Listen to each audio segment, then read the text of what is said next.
a su Hijo Jesús y que nos haga encantarnos también de nuestra experiencia de fe. Así que, Virgen de Fátima, ruega por nosotros. Nosotros. Y vamos a dejar nuestra oración abierta para que realmente ella se haga presente en este momento. Y de manera oficial, ¿verdad? Nuevamente les doy la bienvenida a cada uno de los que se suma a este ciclo de charlas. En el día de hoy nos va a acompañar Mauricio Cox, que es el coordinador de comunidades educativas estratégicas de nuestra universidad, ¿no? Y también por lo que por ahí me soplaron, también es una persona que le tiene mucho cariño a la pastoral también y muy cercana también a la pastoral allá en Santiago. Así que bienvenido, Mauricio. Estamos aquí listos y dispuestos para poder escucharte. Bueno, muchas gracias Daniela y a través tuyo también agradecerle a todo el área de pastoral por esta invitación a compartir hoy día este espacio con ustedes, una reflexión muy bonita sobre el tema de las apariciones marianas. La verdad que es un tema que a mí me motiva mucho, me mueve y me imagino que varios de los que están acá también algo tendrán que decir o aportar, complementarme, y es por eso que hago eco de tus palabras, Daniela, de que eh, esta presentación que voy a dar, que no debiera tomar más de media hora, ojalá que así sea, eh, sea un espacio para detonar un diálogo. ¿Ah? Y en ese sentido, feliz de que una vez que yo termine esta presentación, podamos también compartir preguntas, comentarios, complementos, que me parece que es lo más rico de este espacio que la pastoral nos regala. Pero bueno, preparé una pequeña presentación, sobre todo para ordenar un poquito las ideas y que sea también más fácil para ustedes y no tengan que estar mirándome a cada rato y no sea tan aburrido para ustedes. Una presentación muy sencilla. eh, Coméntenme si alguien me puede comentar si ya aparece en la pantalla, ¿no? ¿Ven la...? Sí, Mauricio, ya aparece la presentación. Gracias, Daniela. Bueno, el título de esta charla así me la propusieron: ¿Por qué la Virgen se aparece? Creo que comenzar con una pregunta es muy sugerente, o mejor dicho, hacerse esta pregunta: ¿por qué la Virgen se aparece? Muchas veces damos por evidente cuando no lo es tanto. Esta pregunta es motivadora también de muchas otras preguntas. Si es que se aparece, ¿cuál es el sentido de estas apariciones? ¿Cómo se hace para distinguir las verdaderas apariciones de otras que no lo son tanto, o sugestiones? ¿Por qué los reconocimientos de la Iglesia son tan pocos respecto al elevado número de apariciones?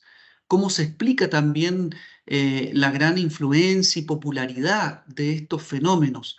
Son algunas preguntas que yo me hice a raíz de esta pregunta principal que dio motivo al título de la charla de hoy, que quizás ustedes también tienen otras preguntas, y de alguna manera mi exposición de hoy pretende ayudarnos a intentar responder a algunas de estas preguntas fundamentales relacionadas con las apariciones marianas. Me parece que es bueno, para poder cumplir con el objetivo y llegar a responder a esa pregunta fundamental, que partamos intentando definir qué entendemos por aparición. No es fácil, ¿ah? No es fácil intentar una respuesta a esta pregunta, sobre todo porque desde una perspectiva, desde una persona quizás no creyente o agnóstica, vería en este fenómeno de las apariciones simplemente una alucinación. Sería un fenómeno más bien psicológico, de carácter más bien anómalo. El vidente sería una persona con un cierto trastorno o anomalía mental. Sin embargo, existe, y debemos decir, una gran diferencia entre un enfermo psíquico y lo que para nosotros es un auténtico vidente. A diferencia del enfermo, se muestra siempre como una persona equilibrada, ponderada, con una clara ausencia también de exhibicionismo o de de publicidad. Y por otro lado, si partimos de una mirada creyente, de una perspectiva para una persona creyente como nosotros, debemos partir por la posibilidad de que Dios puede comunicarse y de hecho se manifiesta a los hombres tanto en su historia personal como comunitaria mediante distintos signos, más bien ordinarios o extraordinarios. Desde ese contexto, en esa perspectiva, podemos intentar definir una aparición, y aquí la puse, entre las distintas definiciones de apariciones desde el campo de los estudiosos de la teología, que quizás son más complejas. Opté por esta por su sencillez y claridad. Manifestación de la Virgen María ante una o más personas en un lugar y tiempo histórico. Y aquí me voy a quizás detener un momento en la palabra manifestación. Manifestación viene de una palabra del griego, del Nuevo Testamento, que la conocemos quizás epifanía. La palabra epifanía, traducida al español, es justamente manifestación, revelación. Es por eso que algunos estudiosos de las apariciones marianas, el término técnico que ellos ocupan para hablar de una aparición, a ellos hablan y se refieren a una mariofanía, es decir, una manifestación de la Virgen María. Algunas de estas apariciones o manifestaciones de la Virgen María a una o más personas han dado origen a lugares de culto o peregrinación conocidos como los santuarios marianos. Algo de eso vamos a hablar también a lo largo de mi exposición, y la importancia que ellos tienen. Otros han inspirado la creación de órdenes religiosas, los carmelitas, los mercedarios y otras órdenes donde son frutos de la aparición a una persona que luego funda alguna comunidad, alguna congregación. Pero lo otro, y con esto termino esta primera lámina de un intento de definición de qué es lo que es una aparición, es decir que desde el Antiguo Testamento las apariciones han sido parte también de la revelación bíblica. No es un fenómeno de estos últimos siglos, XIX y XX, donde han cobrado quizás más notoriedad en la vida de la Iglesia, pero debemos recordar que en la misma Biblia, en el Antiguo Testamento, aparecen estas manifestaciones, lo que se llaman estas teofanías. Recordemos, sin ir más lejos, la famosa teofanía en el libro del Éxodo, donde Yahvé Dios se le aparece a Moisés en la imagen de la zarza ardiente. Bueno, ahí nos encontramos con una teofanía bíblica muy clara, o las apariciones a los ángeles, a Abraham.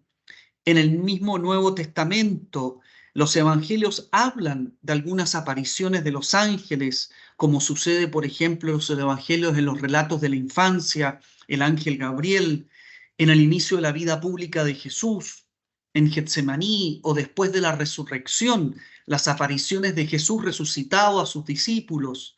Incluso en el libro de los Hechos de los Apóstoles vemos el caso de la aparición de ángeles al diácono Esteban, a Ananías, al mismo San Pedro cuando está preso en la cárcel en Haifa, al mismo Pablo, que se le aparece Jesús en su camino a Damasco.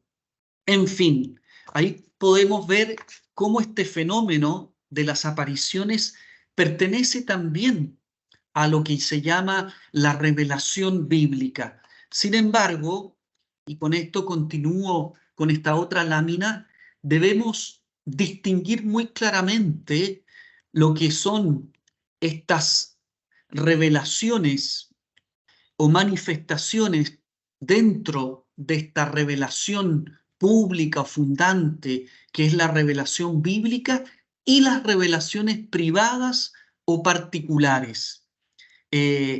A lo largo de la historia de la Iglesia han existido muchísimas apariciones, pero lo importante a señalar es que ningún mensaje de las llamadas revelaciones o apariciones privadas puede añadir o estar en contraposición con la revelación contenida en las Sagradas Escrituras. Por eso coloqué una palabra revelación con mayúscula para expresar de que esa es la revelación que nos ha sido entregada a través de Jesucristo y que está contenida en las Sagradas Escrituras. Por eso quizás aquí hago un recordatorio de lo que fue la charla de Jaime del miércoles pasado, que nos habló sobre María según las Escrituras.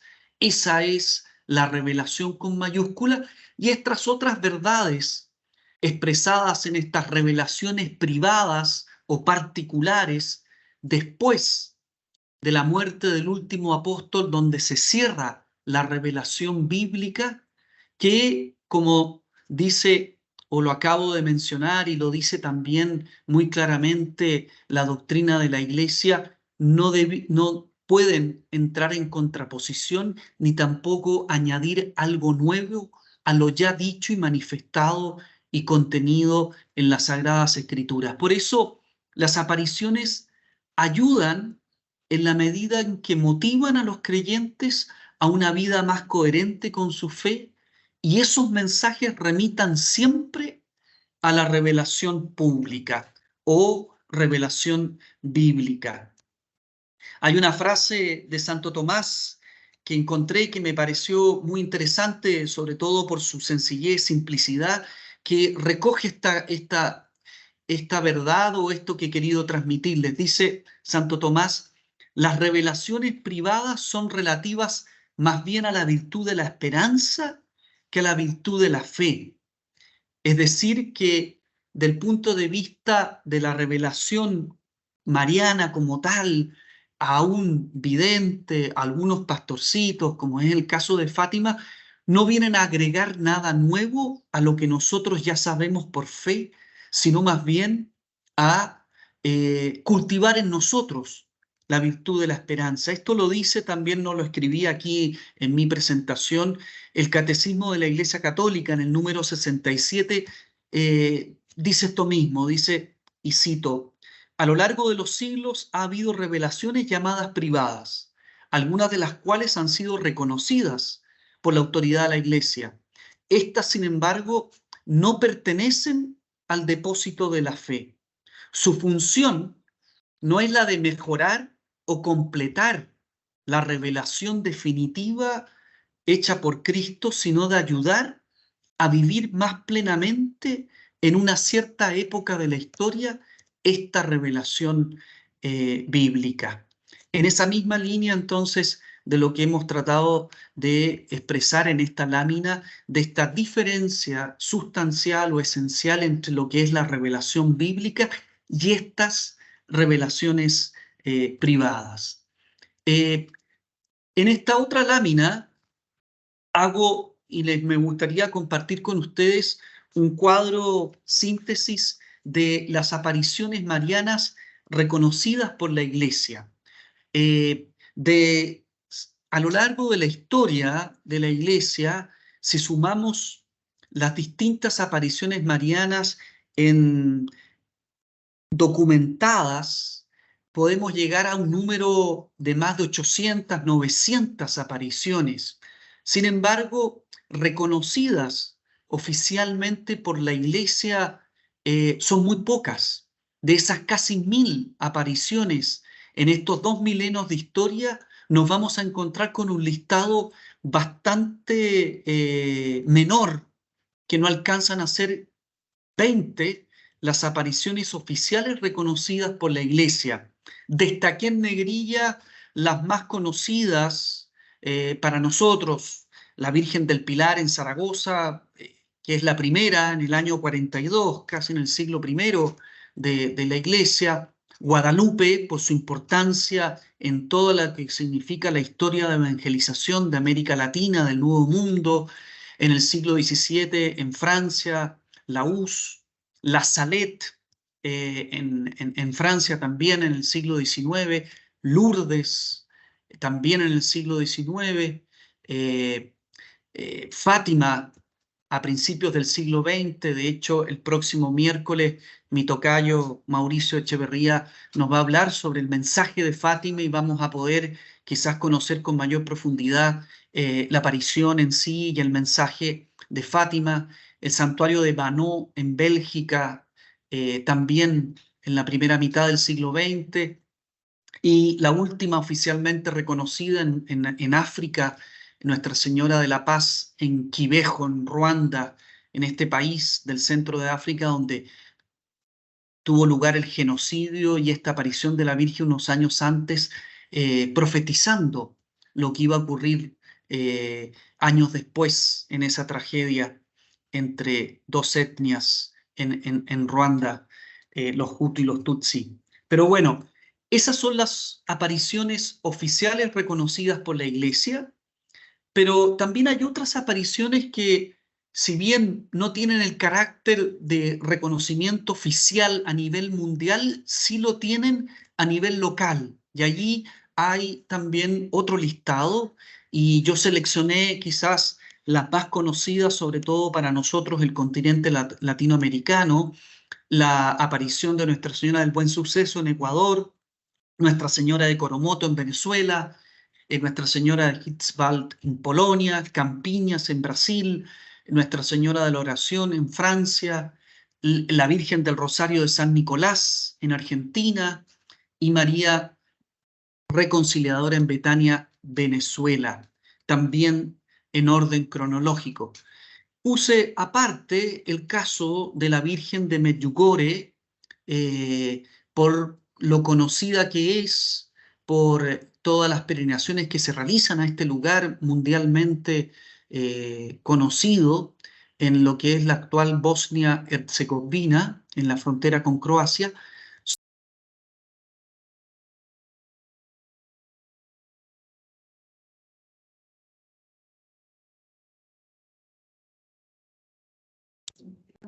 Mauricio, te muteaste. Sí, Perdón, apagué el micrófono, parece, ¿ah? Sí. Ahí sí. sí. Les comentaba que tomé el caso aparte de la Virgen de Medjugorje por lo conocida que es. Sobre todo es una aparición del año 81 que ha causado, por un lado, muchos frutos.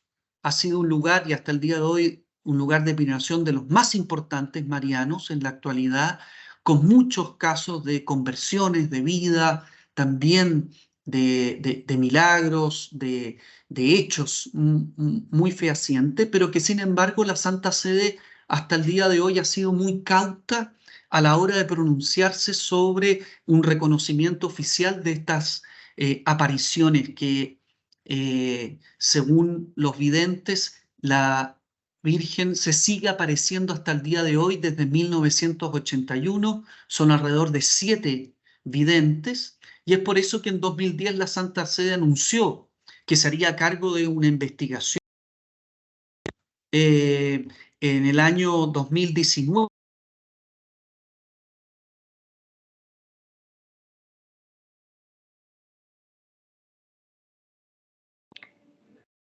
Parece que se ha caído Mauricio, así que esperamos que se pueda volver a conectar nuevamente.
Ahí sí. Perdón, parece que apreté algo y me desconecté. No sé, Fernanda, ¿dónde fue que justo me desconecté para que pudiéramos retomar? Estabas hablando de la aparición de Meyugori y de ahí ya te perdimos. Bien. No sé si alcanzaron a comentarles que, a escuchar, perdón, lo que les decía que el año 2019, hace muy poco, Sí, ahí estamos. el Vaticano aprobó las peregrinaciones y todo lo que significa el trabajo pastoral en torno a la Virgen de Medjugorje. Sin embargo, no se pronunció acerca de las apariciones en sí. Estas apariciones a 7 videntes que dicen que la Virgen se sigue apareciendo desde el año 81 mensualmente a estos videntes, y frente a eso ha sido muy cauto el Vaticano, porque de alguna manera esta aparición de Medjugorje se diferencia de todas las otras que han sido más bien breves en un periodo acotado de tiempo, y esto ha hecho que, si bien es cierto, la Santa Sede apruebe las peregrinaciones y el trabajo pastoral que realizan sobre todo los franciscanos en ese santuario, no se haya pronunciado hasta el día de hoy respecto a la aparición en sí. Perdón. Y por último, decirles que también la Iglesia se ha pronunciado oficialmente sobre apariciones falsas que no solo no tienen el reconocimiento, sino que se ha manifestado producto de una investigación y puede llegar a la conclusión de una aparición falsa, como es el caso de la aparición de los años 80 ocurrida en Peñablanca, en la quinta región, en Chile, en Valparaíso. No sé si ustedes se acordarán, por lo menos yo tenía en esa época 14, 15 años y recuerdo lo que suscitó esa pseudo aparición, y que finalmente se comprobó que no tenía el reconocimiento y la veracidad de todas estas otras apariciones que hemos estado hablando. Bueno, continuando con... Te volviste a silenciar, Mauricio. Me volví ahí, aquí. A ver, ahí. Bueno, algunos criterios para el discernimiento, y con esto voy de alguna manera concluyendo mi presentación. La Iglesia siempre ha sido muy prudente en el momento de discernir sobre el carácter sobrenatural de estas apariciones.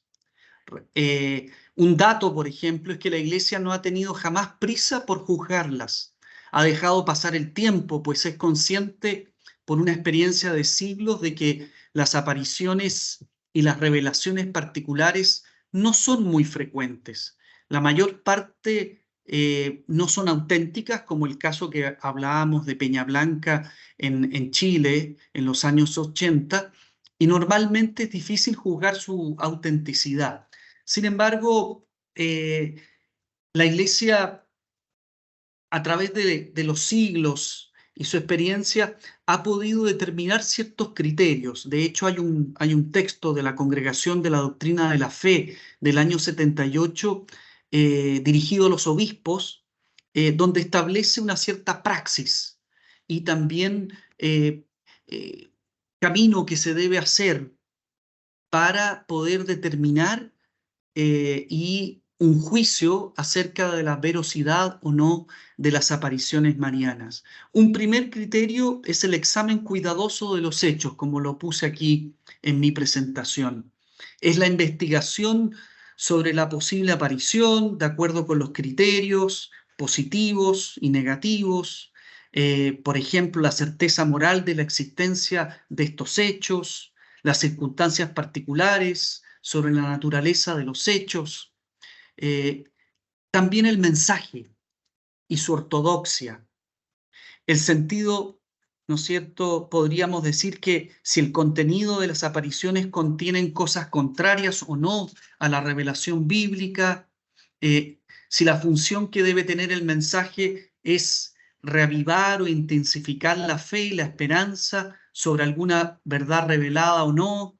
En resumen, si el mensaje está marcado por su orientación a Cristo, es decir, si debe ser verdadero apoyo para la fe, la esperanza y la caridad de aquellos del pueblo creyente.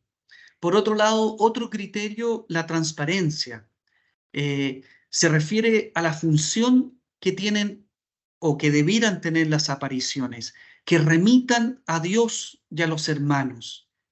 El fenómeno de la aparición perdería cualquier valor si concentrara la atención, por ejemplo, solo sobre la persona del vidente o sobre algún rito en particular o alguna idea extravagante. Por eso este criterio de transparencia es muy importante. La persona también del vidente o las personas, el equilibrio mental y su coherencia de vida. El estado de salud psíquica de los videntes debe ser estudiado. Por otro lado, el conocimiento también de su nivel cultural, de su adhesión a la iglesia y su doctrina. También las virtudes de estas personas, supuestamente también beneficiadas de esta aparición. Analizar también este criterio es también muy importante, pero no me voy a explayar más en eso, privilegiando los otros también criterios. Los signos extraordinarios en torno a una aparición. Deben estudiarse esos signos, las curaciones, los milagros, los fenómenos relacionados con ella, ya que estos son intervenciones de Dios a favor de las apariciones. Pero conviene también, sin embargo, ser muy prudente en su valoración, porque a veces en lugares de falsas apariciones se han dado fenómenos extraordinarios que no de por sí van a ser el único criterio para afirmar, ¿no es cierto?, la veracidad de esa aparición. Otro criterio muy importante son los frutos. Como dice el Evangelio, por sus frutos los conoceréis. Los frutos espirituales que pueden darse, conversiones, anhelo de santidad, de purificación, tanto en el vidente como en el pueblo de Dios, es un criterio fundamental para también poder determinar el grado evangélico y de veracidad de esta aparición.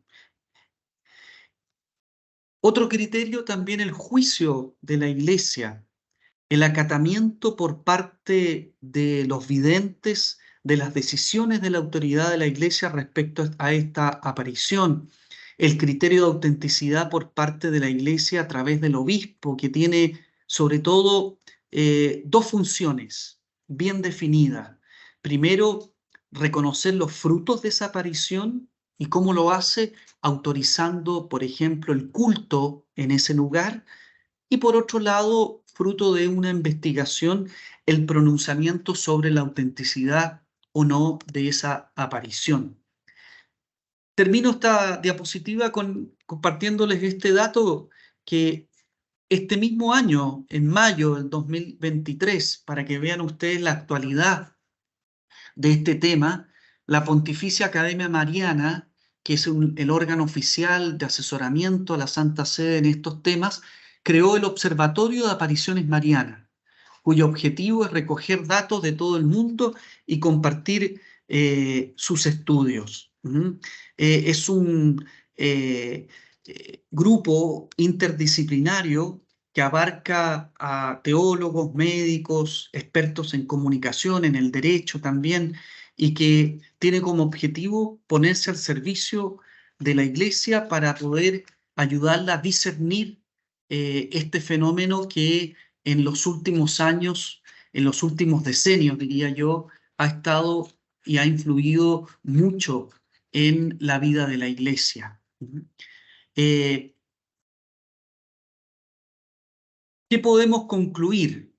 ¿Qué podemos decir acerca de la importancia, el significado y el comportamiento también que debemos tener ante las apariciones? Lo primero, lo que ya hemos dicho, estas no son las apariciones una verdad absolutamente necesaria para nuestra salvación, pero sí pueden ser muy útiles al pueblo cristiano porque pueden, lo que ya hemos dicho, actualizar el Evangelio, recordar alguna verdad del Evangelio, vivificar nuestra vida de fe. Por eso se habla de un valor, pero un valor relativo en cuanto a que no añaden nada nuevo a la verdad revelada. Es esta función que acabamos de mencionar. Mauricio está silenciado. Ahí, perdón. Por otro lado, la importancia de estas apariciones, sobre todo por la vida que suscitan y la importancia de los santuarios marianos como lugares de peregrinación y centros de evangelización. Hoy en día, en la geografía de la fe, estos santuarios tienen una importancia y un lugar capital para, sobre todo, suscitar y avivar la fe del pueblo cristiano. Y por otro lado, ¿qué actitud, qué comportamiento tomar ante estas apariciones? Evitar, yo diría, dos extremos. Un primer extremo que es como una credulidad sin discernimiento, ir como corriendo tras el milagro. Y por otro lado, el otro extremo de una indiferencia o pasividad o incredulidad eh, a priori, de por sí. Y es por eso que la Iglesia siempre aconseja una prudente apertura y un discernimiento activo ante estos fenómenos de apariciones marianas.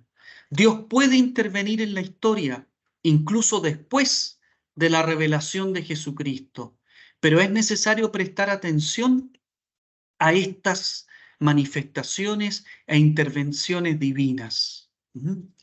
Por eso se recomienda esa prudente apertura y un discernimiento activo a través de estos criterios que hemos visto y compartido. Termino volviendo a la pregunta que motivó un poquito esta exposición. ¿Por qué finalmente la Virgen se aparece? Yo diría tres cosas. Sus apariciones permiten que el Evangelio reviva, instando a que el mensaje de Cristo se oiga con fuerza. Algunos hablan de que las apariciones son como fuertes reflectores que ayudan en un momento determinado de la historia de la Iglesia a recordarnos una verdad fundamental del Evangelio, como la conversión, la penitencia y tantos otros que se encuentran en los mensajes de las apariciones marianas de estos últimos siglos. Una segunda cosa, ¿por qué María se aparece? Porque es nuestra madre. Recordemos estas palabras de la Virgen de Guadalupe al indiecito Juan Diego. ¿Acaso no estoy yo aquí que soy tu madre? María se manifiesta porque es nuestra madre. Jesús nos la ha dado en la cruz y no es extraño pensar que recurra a todos los medios para testimoniarnos su presencia materna, así como toda madre necesita expresar su amor y preocupación para conducirnos a su Hijo. Esa es la misión de María y esa es la misión de todas las apariciones. Por su presencia maternal, la Virgen nos conduce y nos lleva a su Hijo Jesús. También para hacernos vivir los sacramentos. La Virgen aparece a menudo para conducir a una práctica sacramental más intensa y finalmente también para llevarnos a los demás. Para vivirlos en profundidad, los sacramentos deben sustentar y motivar la caridad cristiana. A Cristo por María hacia los otros. Ese es el sano movimiento al que invitan constantemente las apariciones marianas, donde quiera que se den. Bueno, hasta ahí un poco mi reflexión acerca de esta pregunta que motivó la charla de hoy día, ¿por qué la Virgen se aparece?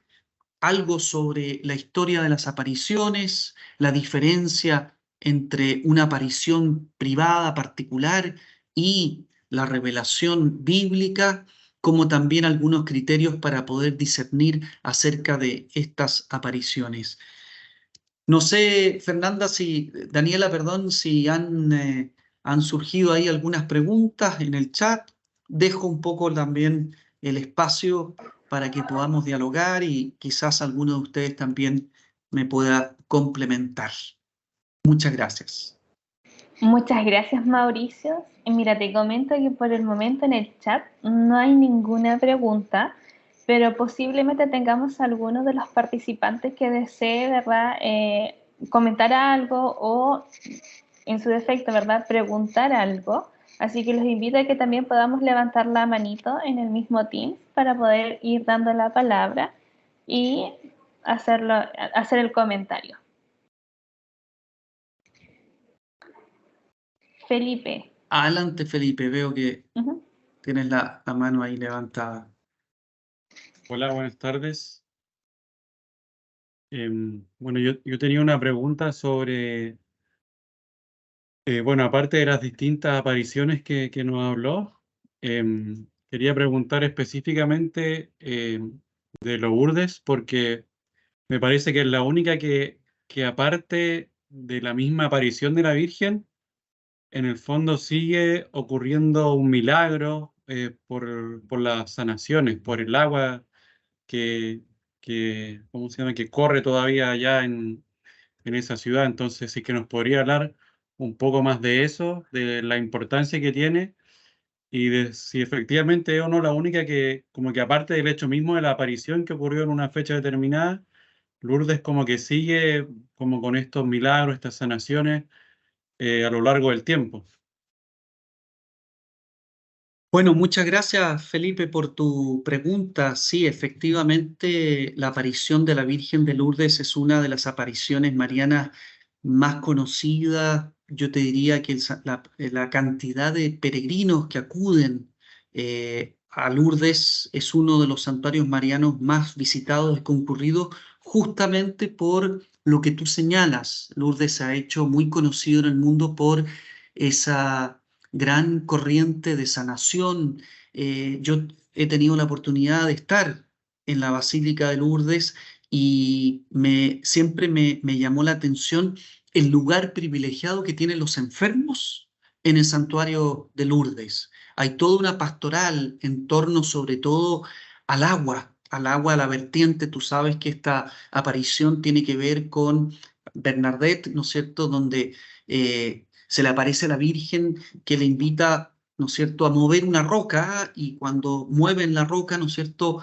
sale este manantial desde esta roca y sigue siendo el lugar como el más sagrado de Lourdes, que se encuentra esa gruta con el agua que sale hasta el día de hoy. De hecho, junto a a la gruta se encuentran las piscinas donde se lleva a los enfermos, aquellos que están postrados sobre todo, y que pueden ser bañados en esa agua, y se han dado muchos milagros también reconocidos oficialmente por la Iglesia de sanaciones ocurridas en la basílica o en el santuario de Lourdes. Solo decirte, Felipe, que Lourdes no es el único lugar donde se han dado sanaciones o milagros de sanación como los que acabo de contar.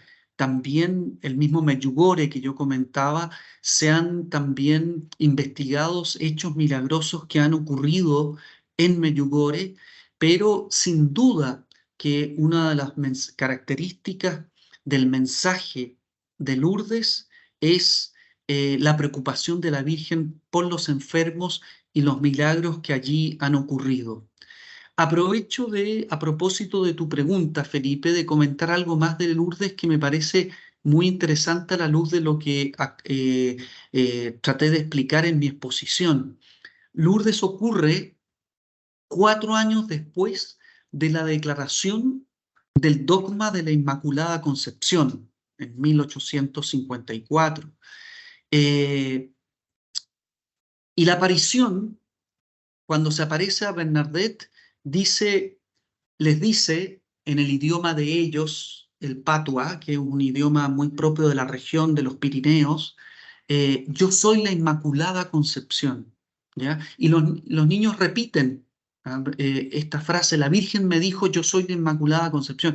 Y era muy difícil que niños analfabetos de esa edad tuvieran idea de lo que se trataba el dogma de la Inmaculada Concepción.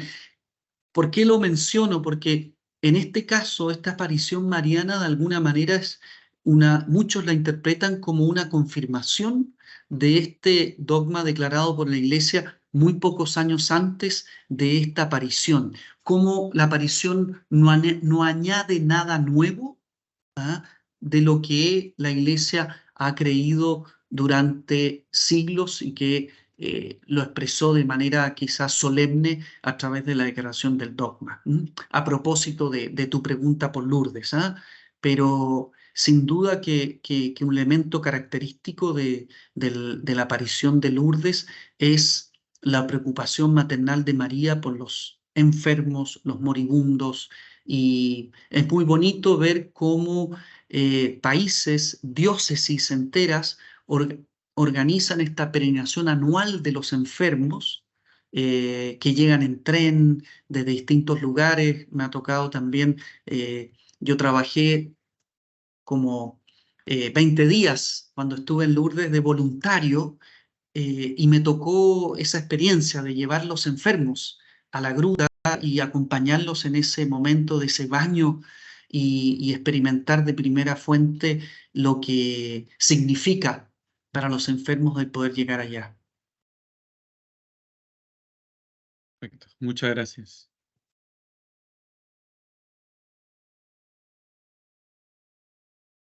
No sé si alguien más tiene el deseo de compartir algo, alguna reflexión también que le pueda brotar en torno a lo que hemos escuchado, ¿verdad? Y que Mauricio también nos ha compartido.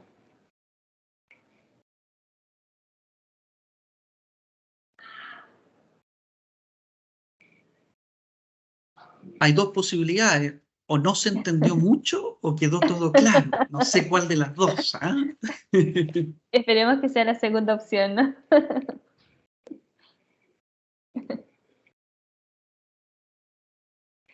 Daniela Correa. Daniela, colega mía. Qué Mi gusto. tocayo. Dani, tienes tu micrófono apagado.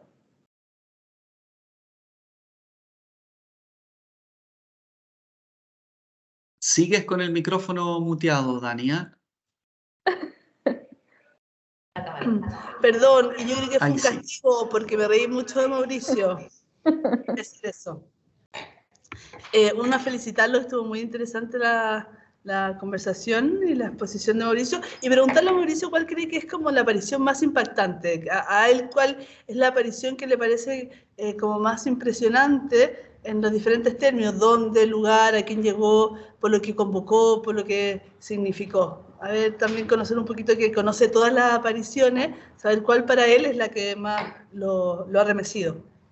Uy, difícil, Daniela? Gracias por tu pregunta. Primero, difícil porque siempre como que es una respuesta que más bien subjetiva, en el sentido de que cada uno quizás debe tener su historia y su cercanía con alguna aparición en particular, pero intentando de ser objetivos, si miramos América Latina, la aparición de Guadalupe es, por la importancia y las consecuencias que tiene en la historia de la cristianización o evangelización de toda América Latina, sin duda es un hito dentro de las apariciones si lo analizamos desde el punto de vista de los frutos. Las conversiones masivas que ocurrieron a nivel del pueblo originario en México después de Guadalupe es un fenómeno del punto de vista de historia de la inculturación del Evangelio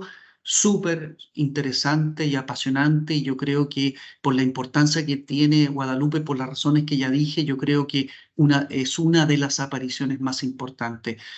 La segunda también, Lourdes, lo que acaba nuestro compañero y la pregunta que acaba de hacer, por todo lo que significa el mensaje muy claro de la Virgen hacia los enfermos, lo de la Inmaculada Concepción y sobre todo los milagros de sanación, no solo espiritual, sino también físicos, que hasta el día de hoy se llevan a cabo en Lourdes también como lugar de peregrinación me parece también muy importante.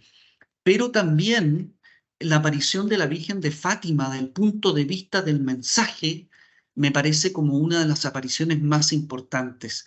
No quiero adelantarme a la charla del próximo miércoles, donde Mauricio Echeverría nos va a contar con mucho más detalle sobre el mensaje, pero sin duda le llaman la aparición más política de la Virgen, porque el mensaje y toma postura.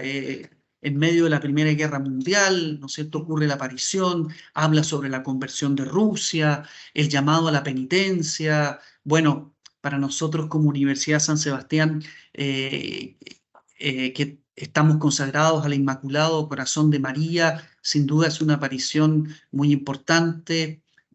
Paso el aviso, vamos a publicar muy pronto un libro de la Virgen de Fátima para niños, donde se narra la historia del encuentro de la Virgen con estos pastorcitos, que realmente es muy la historia en sí también muy cautivante y insisto, los misterios de Fátima hoy en día son de los temas más estudiados en la teología mariana y, insisto, Mauricio nos va a contar el próximo miércoles más en detalle.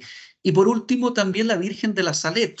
Aquí hago un guiño también a Mauricio, y ya que yo sé que es una de las apariciones también para él más importantes de la Virgen, y ojalá, Mauricio, que el próximo miércoles también te hagas un espacio en tu exposición y nos cuentes algo de la Virgen de la Salet. Y bueno, Medjugorje, independiente de la controversia, si sigue apareciéndose la Virgen hasta el día de hoy, si hay reconocimiento oficial o no, del punto de vista de los frutos y como lugar de conversión, Medjugorje también es muy, muy potente. Eso es lo que te podría decir y compartir. Gracias.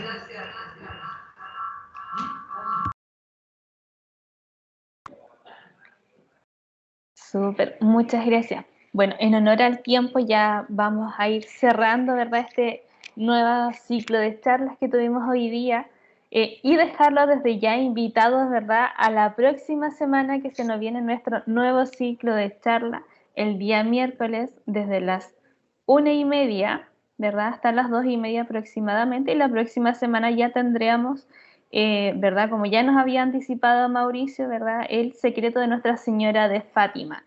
Así que yo creo que ahí puede surgir también un poquito más de diálogo, más preguntas. Sobre todo los invito, ¿verdad?, a que nos interioricemos, porque al fin y al cabo es nuestra patrona, ¿no?, la patrona de nuestra universidad. Y estamos bajo su protección, bajo su cuidado. Así que, Mauricio, muchas gracias por el día de hoy, de verdad te pasaste. Me encantó tu exposición y espero que todos también hayamos disfrutado de este espacio y también que, verdad, nos vayamos acercando un poco más a María con sus distintas advocaciones. Que tengan Un gusto, todos, gracias Daniela, gracias a gracias. ustedes. Que tengan todos Gracias, una muy buena Mauricio. jornada y desde Chao, Sede chao. Patagonia, ¿verdad?, le deseamos lo mejor. Que estén muy Gracias, bien, nos vemos chao. en una próxima oportunidad. Gracias, Mauricio.